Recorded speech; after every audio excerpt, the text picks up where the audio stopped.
Hello everyone, this is Dr. Madhusudan Rao and the program I teach medical students. The topic of today's lesson is vertebrobasilar stroke and its common manifestation as lateral medullary syndrome. Well, what is stroke? Stroke is defined as acute episode of neurological dysfunction that lasts more than 24 hours. Stroke is seen as the end-stage disease of chronic, uncontrolled comorbidities like hypertension, diabetes, etc. That means stroke is seen as end-stage disease of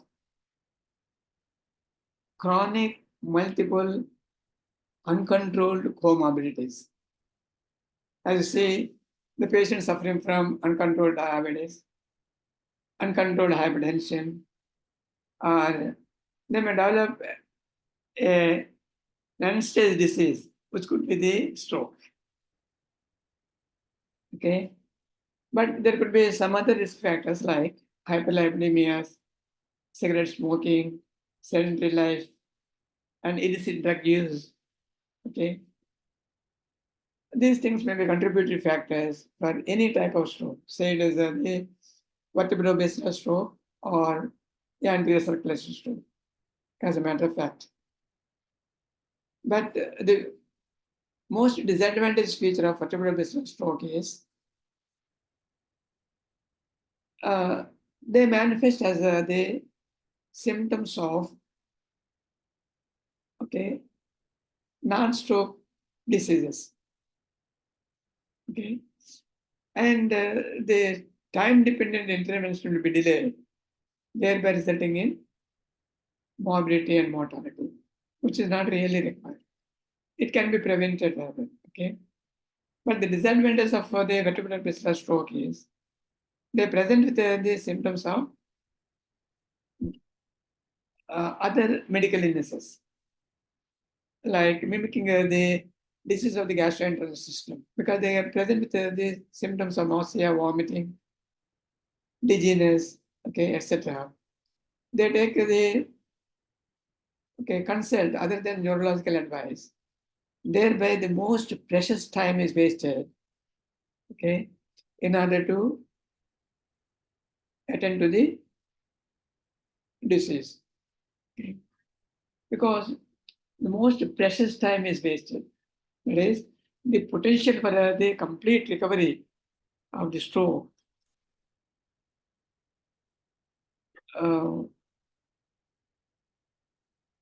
drastically affected if there is undue delay in the management of the stroke. This has to be remembered with regard to the understanding of the symptoms of vertebrobasilar stroke.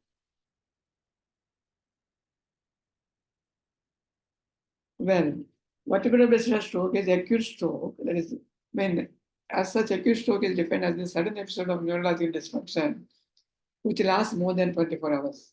Right? Stroke is seen as an end-stage disease of chronic multiple uncontrolled comorbidities, which I mentioned already.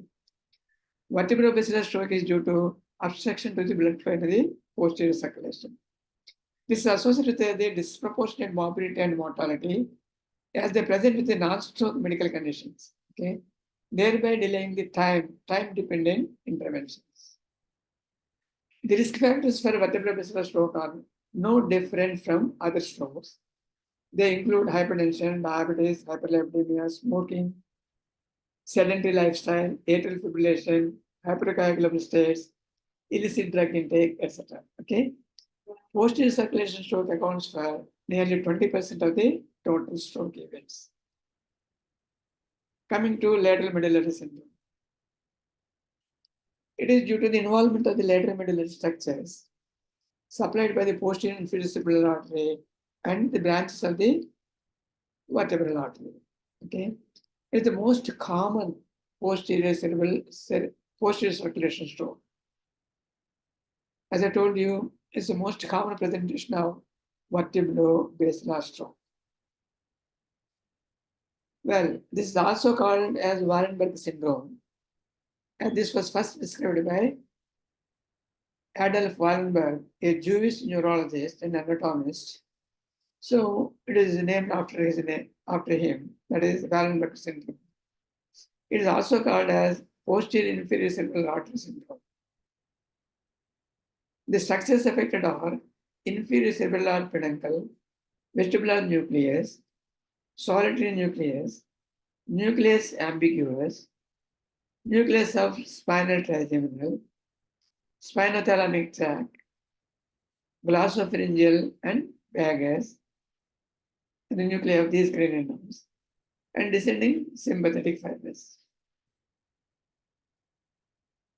Coming to the etiology. Etiology is mainly due to the large vessel disease, that is atherosclerosis. Atherosclerosis of the vertebrobasilar arteries can cause the obstruction to the blood flow, resulting in ischemic stroke. Okay. Sometimes there could be break in the atherosclerotic plaque, and the plaque material is dislodged from the area where the atherosclerotic plaque is formed, resulting in the embolic obstruction of the terminal vessels. Cardiac emboli associated with the atrial fibrillation, prosthetic valves, and cardiomyopathy could also be the result of this particular syndrome. Ischemic injury to circulatory failure. Ischemic injury in circulatory failure. When the patient is suffering from acute circulatory failure due to cardiogenic shock, this may result in the ischemic injury to the lateral medulla, thereby resulting in lateral medullary syndrome. It could be due to small vessel disease that results in the lacunar infarct, vertebral artery dissection. Okay, in the young people, this syndrome can be due to vertebrobasilar dolichoectasia. Okay, hypertension is the common risk factor for the hemorrhagic stroke. Hypoplastic vertebral artery syndrome, lactic acidosis, and migraine are some of the etiological factors for lateral medullary syndrome. Well, coming to the epidemiology,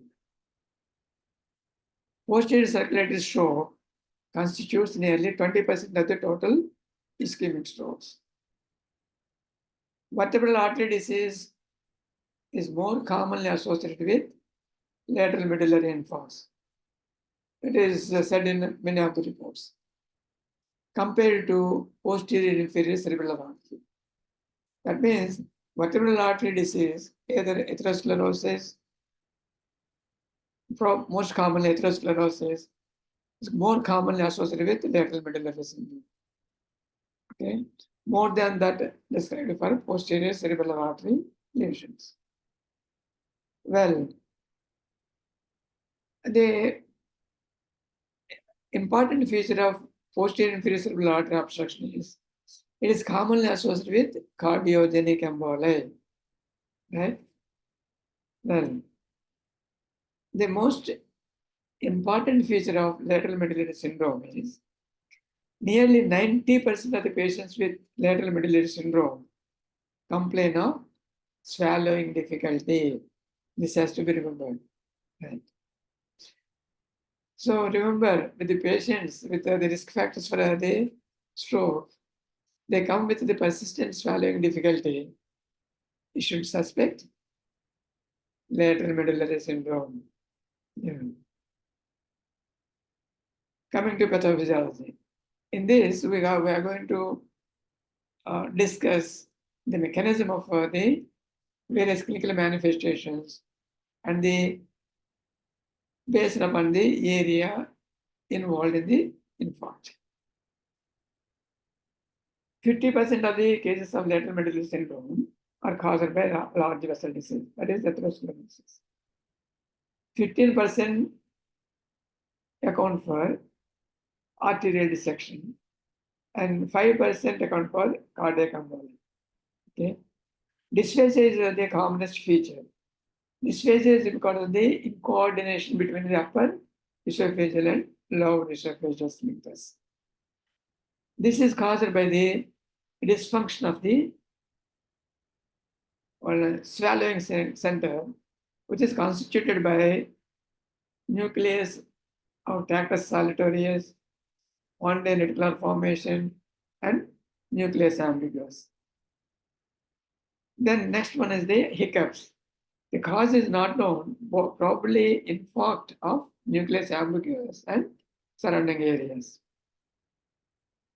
In the lateral medulla, hyponatremia is as a result of syndrome of inappropriate secretion of antidiuretic hormone.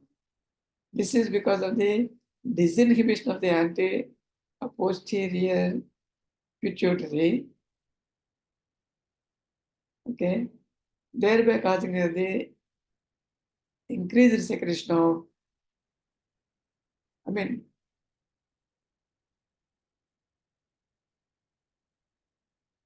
disinhibition of the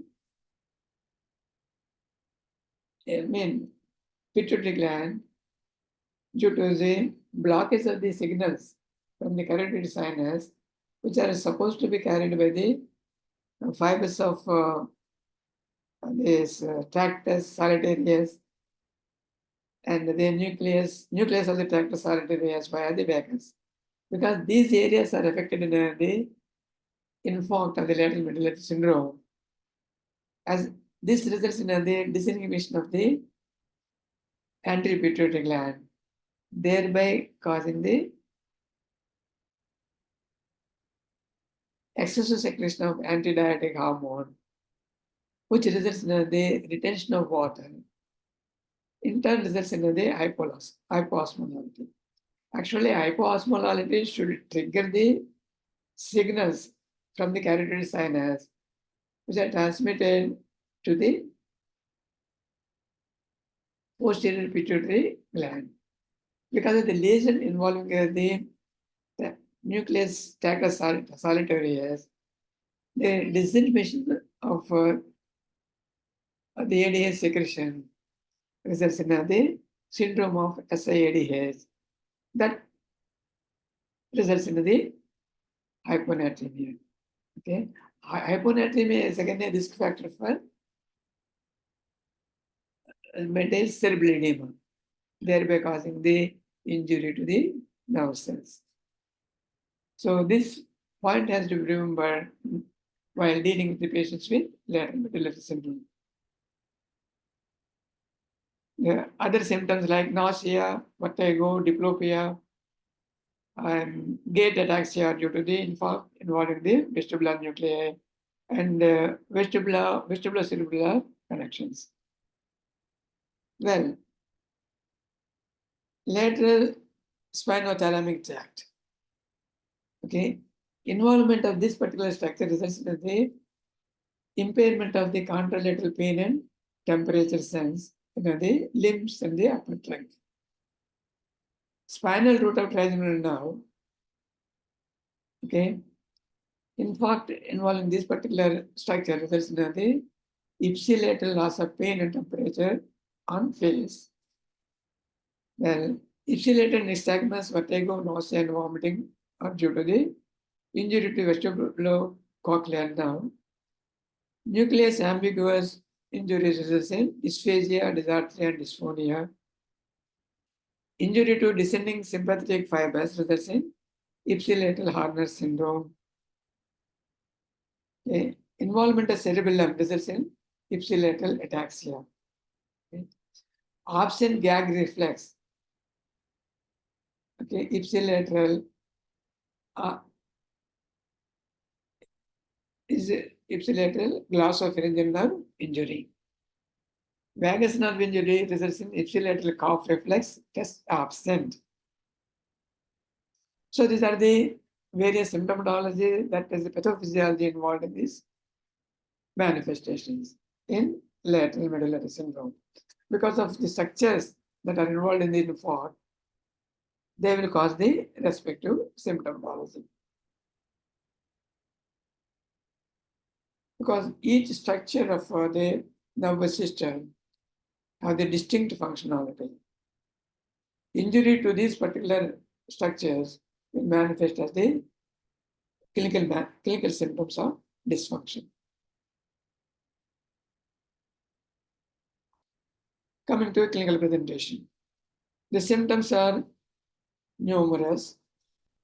They could be related to the medical disorders, like non-stroke medical disorders, okay, like vertigo, nystagmus, vomiting, gait ataxia, diplopia, ipsilateral pain and temperature loss on face, with contralateral loss of temperature and pain involving the limbs and trunk. This is the characteristic feature of lateral medullary syndrome. Well, lateral medullary syndrome is sudden in onset in 70%, 75% of the cases, and in 25% of the cases, it is gradual in onset. Well, the patient presents with the sensory manifestations, which is most common presentation. And other less common manifestations are, of gradual onset include weakness of facial movements, visual manifestations, and diplopia. Other symptoms of gradual onset include headache, vertigo, dizziness, and gait ataxia.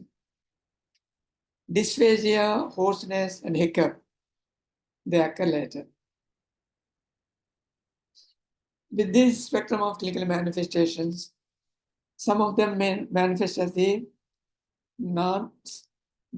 resemble the non-stroke medical disorders.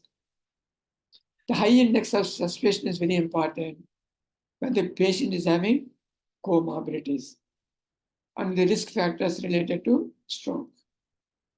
Okay, with the detailed history, complete clinical examination, precision diagnosis is very easy.